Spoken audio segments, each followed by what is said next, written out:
I felt like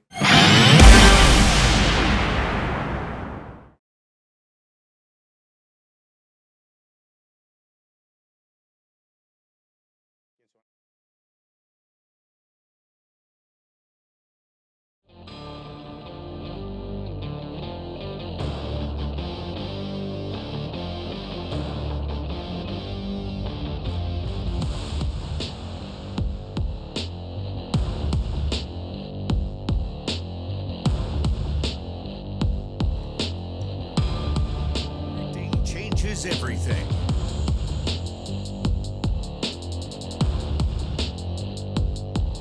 (24-20) the final score in Week 1 as the Dallas Cowboys fall to the Philadelphia Eagles in Philadelphia. Their first opener in Philly against the Eagles since 1970.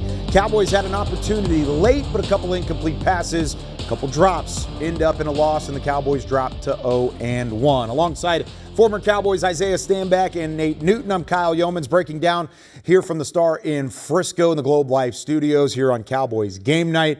24-20 against the reigning Super Bowl champs. Lots to bring out of this Week 1 matchup, and we knew we were going to learn a lot. What did you learn about this team today? Well, first of all, I learned that the coordinators were prepared. That's something that I was excited to see. We started talking about Coach Eberflus and you started talking about Coach Schottenheimer. Both of them had their units prepared and ready to go. Okay, they had a heck of a game plan.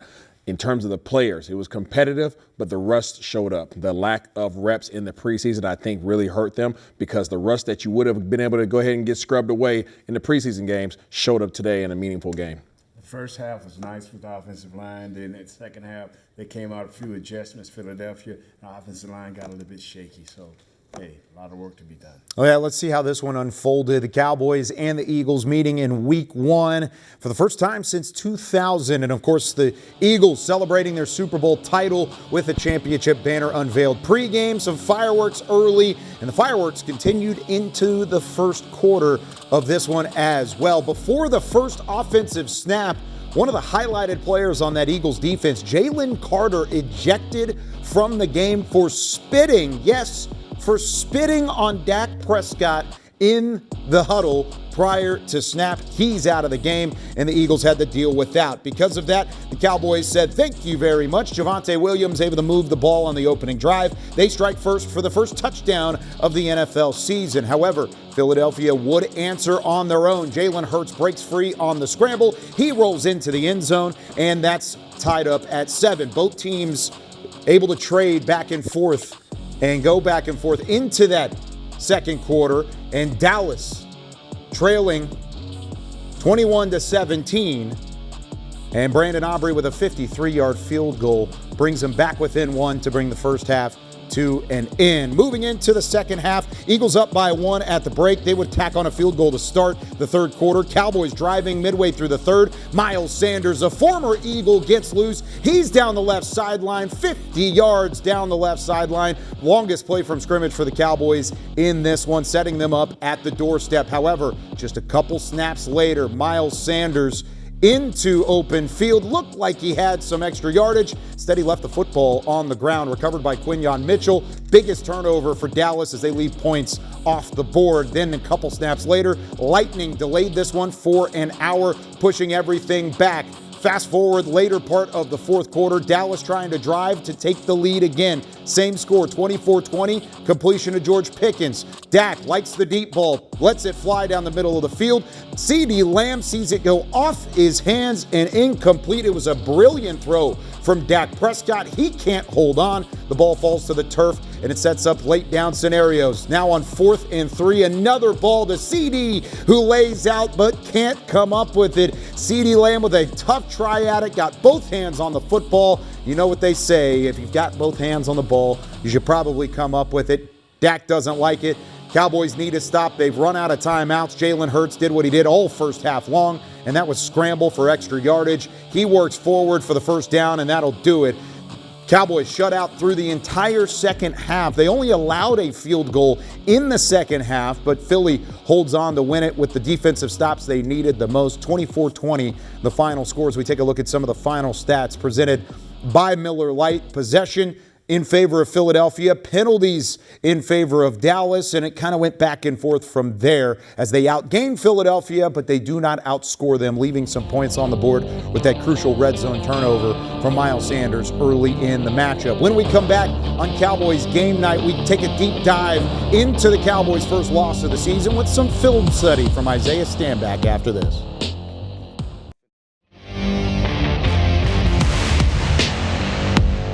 This segment is brought to you by the Texas Lottery. Dallas Cowboys scratch tickets from the Texas Lottery are here. Play today. 24-20, the final score. Philadelphia takes down Dallas in week 1 of the 2025 NFL season. Back alongside Isaiah Stanback, I'm Kyle Youmans. Now, we've got to break down exactly what happened in this matchup. Let's start with containing Jalen Hurts. That was a bugaboo for this Cowboys defense throughout much of the game, but mostly in the first half. Let's start there. Where did things go wrong trying to contain one of the more elusive quarterbacks in the league? All right, y'all woosah with me. Go ahead and grab your earlobes real quick, okay? Let's get It's just week 1. We got a long season. First of all, Matt Eberflus called one heck of a game, okay? He can't call the game and make plays. That's why I said some of this rust really showed up for the players. That will get corrected, but you have to deal with the frustration tonight. Right off the bat, okay, I want you guys to notice how they have tight end, receiver, running back all to one side, okay? And they do one heck of a job defensively of passing this thing off. As we play it through, all right, you guys are going to see the ball is snapped. Boom, let's pause it right there, right off the back, okay? You guys see that their tight end is working up. He's going to try to work across. All right, you got Saquon Barkley working right here, and then we have the drive route, okay, going across the formation. Who's covering who on this particular play? Well, right here, you're covered, okay? Well, right here, you got 2 guys covering. And then right across the middle, as he comes across, I want you guys to look at the eyes of right here in the middle. He's getting covered. He's getting picked up. So defensively, you're doing one heck of a job. Now, what are you trying to do at the defensive end position? You're trying to force a nice little pocket up here. This is what you would like to do, right? Create this pocket and create some internal push here so that Jalen Hurts can't go anywhere. The only place that he'll be able to go is right here or right here. So that is your responsibility. But when you have one player doing their job and the other player decides to not do his job right here, he decides to take an alternate route and go inside. Now, all of a sudden, Jalen Hurts is able to use his eyes, right, and see the fact that he's going inside. He knows he should be outside, and now he's going to take the route less traveled, and he has the easy run to the touchdown. Losing containment right here by not doing your job hurts your entire team on a big third down situation where your guys actually played it well in terms of coverage. So is that on Dante Fowler Jr. in that category? Because he was the one that did pinch inside. Absolutely. Dante Fowler Jr. decided to go inside, and by doing that, he lost containment, which killed the entire scheme that Matt Eberflus had played. The coverage was right. Everybody was doing their job. Fowler did his thing, and it hurt his team. And it wasn't just Dante Fowler in the game. There were multiple guys who had this issue. For sure. Something that they'll have to go back and look into. Correct. Especially when they play Hurts again later in the season. What were some of the other standout plays in this matchup that you kind of kept your eye on? Well, I mean, right here, right off the bat, okay, you guys have my guy who is going to be right here, okay, boom. All right, Mr. Duron Bland, he's going to be lined up right here, and you know that he's probably coming because he has a safety that's sitting over the top. But I want you guys to watch how he comes right off the edge, untouched, right, and we're unable to bring him down. Let's go ahead and play it through. Boom. Actually, I'm sorry, this is the other play where Trayvon Diggs came. So let's go run it back. Trayvon Diggs is actually at the top here. Okay, he's going to come off the top, unmatched, untouched, and is unable to bring down Jalen Hurts. Now, we just talked about containment. Pause it right there. Right off the bat, what did I say? I said you have to stay upfield shoulder, right? Because you want to force him to go inside. You want him to step up into the pocket. But as soon as you see he shoots underneath, okay? If he shoots underneath right here, where can Jalen Hurts now go? Whoop. He can go right outside, and that's exactly what he does. Put his foot in the ground, boom, spins out of it, boom, is able to set his feet, drive the ball away. Now, that is a big – now, obviously, he throws it incomplete, but you had an opportunity to get in a sack. Now, right off that, we're going to go straight to a play on the offensive side of the ball where we have CeeDee Lamb who just missed the opportunity. And you guys are going to see here, this is what ended the game right here. Had a nice little wheel route by George Pickens. He comes up and runs a nice little pick. Now, CeeDee Lamb's job is to run this defender, right? He's trying to block that right there. Not really block it, but he's trying to rub off of him, and then he's going to have the whole sideline to run the wheel. You guys are going to see right here. This is a very difficult play, very difficult catch to make, but it's one that you need from your playmaker. You're going to see it right there at the top of your screen. The wheel route is ran perfectly, okay? The ball is delivered nicely. Now you're trying to drop it in the bucket right here. Boom. right in between the corner and the safety. The only thing that CeeDee did was he had his elbows out instead of tucking his elbows in. He could have created a nice little pocket for it. He did not do so. I bet you he will not allow it to happen again. He had 4 drops in the game. You consider this a drop on the statistical category. Do you consider this a drop that does ultimately land on 88? Yeah, absolutely. I mean, he's going to own that. I mean, it's a hard play to make, but knowing who CeeDee Lamb is and knowing what he's capable of, he will get that corrected. You saw at the end of the game where he was kind of tapping his chest saying, yeah, I got you, that's on me. He is literally soaking up this moment and understanding that I would never allow this to happen again. Well, let's hear what Brian Schottenheimer thinks about his head coaching debut when we come back here on Cowboys Game Night. Cowboys fall 24-20, the final score in Philadelphia. More to come right after this. This segment was brought to you by the Texas Lottery. Dallas Cowboys scratch tickets from the Texas Lottery are here. Play today.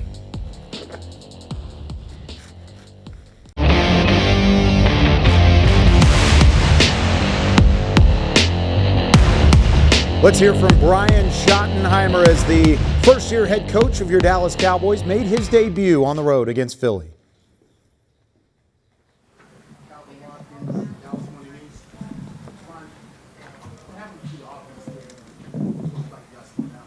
Yeah, it was really Calvin, a tale of two halves. You know, I talked to the guys about that in the locker room. You know, we came out on fire on offense in the first half, and defensively we struggled a little bit. And then I thought we made some great defensive adjustments in the second half, and we flipped it. We gave ourselves a chance to win, and offensively we didn't, really do enough. We put ourselves in more third down and longs, and just weren't able to capitalize. But that's how a division game should feel, man. You know, we had good moments. They had good moments. They do what they do. You know, they bleed the clock on you and they limit your opportunities. I think they had the ball for almost 35 minutes, and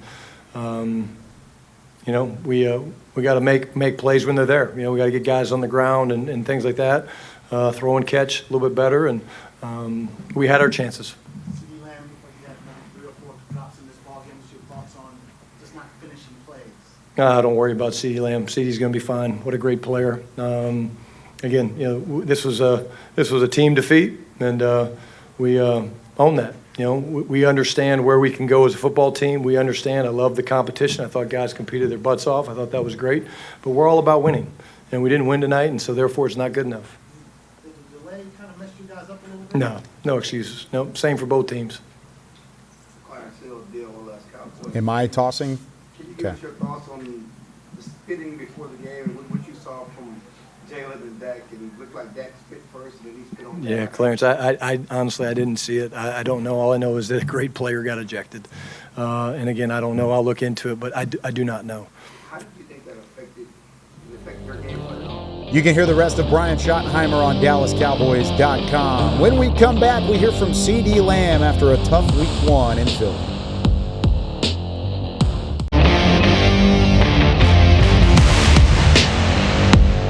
Closed captioning is brought to you by the Texas Lottery. Cowboys scratch tickets from the Texas Lottery are here. Play today. Back here at the Globe Life Studios at the Star in Frisco with Isaiah Stanback and Nate Newton. I'm Kyle Youmans. Let's hear from CeeDee Lamb. 4 drops in the loss against the Philadelphia Eagles, but over 100 yards receiving. Here he is. I know you're upset with yourself, man. How do you put it into words how it went down? Man, that's terrible. Honestly, I feel like, I can't point no fingers at nobody else, you know what I'm saying? And I take full accountability and everything else that come with it because, as for me as a player, I've prayed for moments like that, you know what I'm saying, and the ball to come my way. And obviously for me to not come up with it, bro, it stings a little bit. But I will tell you, if you think I'm not coming back any times harder than this, you got another thing coming. How surprised were you just because, you talked in training camp about, the key thing was, not to drop the ball, and I don't know if you had 2 drops off training camp. Yeah, I didn't. But, hey, God has a mysterious way of humbling folks. And I did come in with a little bit of a chip on my shoulder. But, again, it's a lesson well learned. And, again, I deserve everything that come with it. So you went to the tent. You go? Oh, yeah, all is well. They made me go to the tent because I sat down on the field a little too long for their liking. So they just wanted to do a little, CeeDee, does one bother you more than the other? Nah, they all sting the same, honestly. But the ones down the stretch kind of hurt me a lot because, I mean, I pray for those type of things. But again, it's game 1. I'll be back. I just hope everybody else is ready.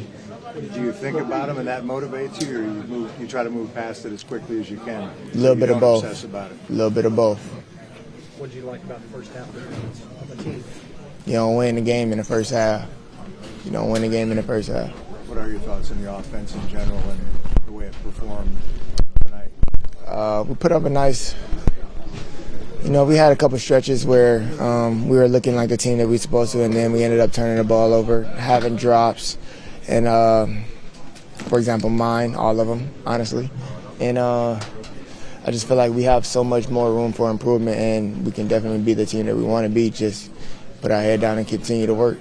We know you're going to be hard on yourself, but can you look past that to see just how promising the offense looks? I will look past it, but right now I'm definitely going to look at this film and dread every drop. That's for sure. Do you think playing in the preseason would help at all? Nah, that ain't got nothing to do with what's going on right now. I need to catch the damn ball. Thanks. Appreciate y'all. The accountability there from CeeDee Lamb after multiple high leverage drops in the middle of that fourth quarter. This one over the middle would have set Dallas up on the doorstep of a game-winning score, potentially right at that 20-yard line. And then on 4th and 3, Dak looking to his left, fitted into a tight window again. CeeDee lays out but can't come up with it. And Isaiah, you talked about it earlier. You anticipated accountability. That's exactly what CeeDee just gave. Yeah, he's matured so much over the years, and that's what you want to hear from your leader. Every game's not going to be a great game, and you're going to make mistakes, plays that you expect yourself to make. You're not going to make sometimes, but it's the leaders that step up and take accountability like that. And you know the competitor that he is. This probably the last time that you see him have a game like that. I mean, his confidence is there. Your enthusiasm is there. And he takes the credit, like Isaiah said, he takes the credit for what has went down.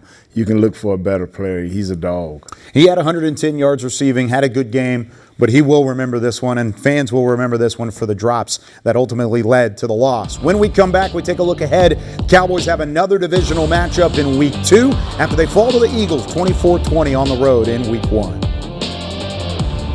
To watch more Dallas Cowboys content on your connected TV, download the Cowboys Now app on Amazon Fire, Roku, and Apple TV.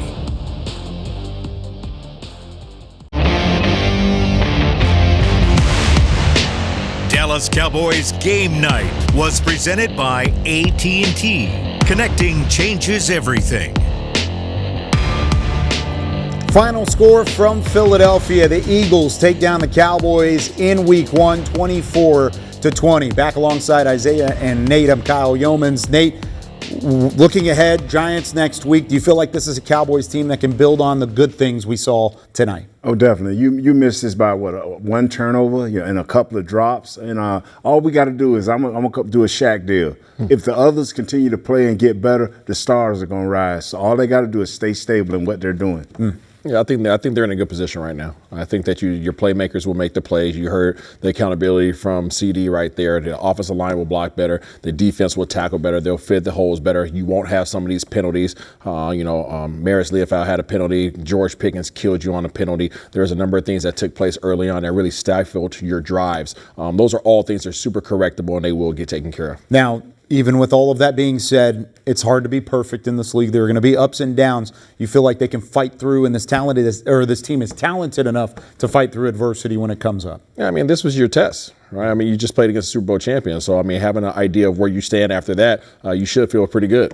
Hey, I agree with you 100%. Let's go. No Jalen, baby. Thank you. No Jalen Hurts next week. You're right. The Cowboys taking on the Giants in Week 2. It's back-to-back divisional matchups to start the 2025 season. That does it for us here on Cowboys Game Night. It was a wild one in Philadelphia, late one. Thanks for staying up with us. For Isaiah Stanback, Nate Newton, and our entire crew, I'm Kyle Youmans saying so long from the Star in Frisco. We'll see you next week.